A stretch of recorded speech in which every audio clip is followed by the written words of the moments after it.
في عندي رسالة قصيرة للجماعة السعودية اللي بيسموا نفسهم المسلمين، كيف بيسووا الحبوش الذي هم عندهم في السعودية. بس هذا غلط، هذا غلط مرة غلط. وين الإنسانية؟ وين الشؤون الإنسانية؟ هذا غلط، انتم بتسووا غلط كبير.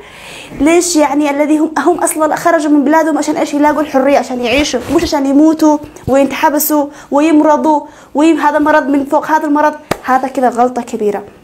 طيب الذي هم اجوا، انتم السعوديين بتسموا نفسكم مسلمين. طيب المسلم كذا يسوي بالمسلم؟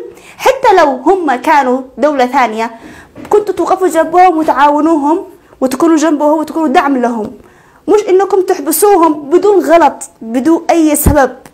تحبسوا الاب والطفل مع بعض، هذا هو الانسانية؟ مش هذه انسانية، هذا غير القانون اصلا. الذي هو غلطان احكموا عليه غلطه، احكموا غلط حقه. انتم بتدخلوا الناس الذي هم بيشتغلوا، المساكين الفقراء الضعيفين اللي ما عندهم شيء اصلا، بتشلوهم من الشوارع من مكان الشغل حقهم طبعا، وتحبسوهم بالغلط بدون اي ذنب. هذا اصلا ما يجوز، وانتم عارفين اصلا الدين كيف. لو واحد غلطان احكموا غلط عليه، مش تحبسوهم سنة بلا سبب، سنة سنتين 3 سنة. النسوان، الاطفال، الرجال، تحبسوا المريض مع البخير، مع الذي هو شافي، والمرض هذا ينتقل للثاني. انتم تدرون انه هذا غلط، انتم بتكتروا الامراض اصلا، واول شيء بتمرضوا الاشخاص الذي هم هناك بخيرين. هذا غلط. لو انتم عن جد مني لكم اعتبروني كني انا انصحكم يعني. طيب انتم مسلمين وعارفين ايش الدين كمان، وعارفين احسن مننا الدين.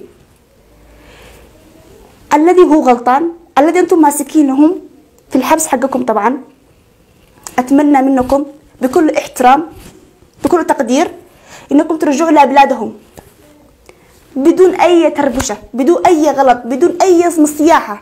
طبعا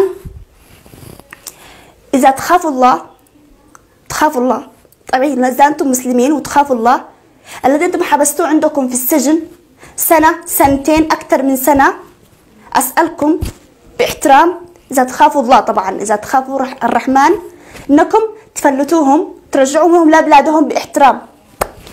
واذا تخافوا الله طبعا وتحترموا وفي عندكم شوية احساس انسانية، طبعا لو بقى اصلا ما فيش طبعا انسانية بينكم، لو في انسانية اسألكم باحترام، الذي المساكين الذي هم يشتغلوا اجوا عندكم، هم اصلا اجوا عشان يدوروا لقمة العيش، مش عشان اجوا عشان يصوروا بلادكم او يصوروا سيلفي مع حقكم الجبال او حقكم السياحة. لا، هم اجوا اصلا عشان يدوروا لقمة العيش يعيشوا، وانتم عارفين هذا اصلا، عارفين ايش بيحصل في الحبشة. اصلا انتم السعوديين او انتم العرب طبعا لما تجوا بلادنا الحبشة، نحن نقدركم، الحبشة تقدركم، تروحكم فوق راسها من احترامكم، تحترمكم.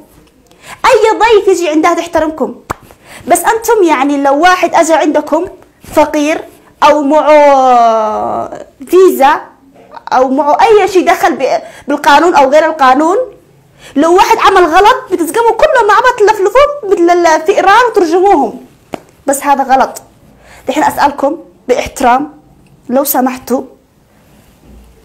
ان المساكين الذي هم بيشتغلوا خلوهم يشتغلوا، ولا انتم مسكتوهم دخلتوهم بين السجن سنة سنتين اكثر من 3 سنة، اسالكم باحترام انكم تفلتوهم ترسلوهم في بلادهم باحترام.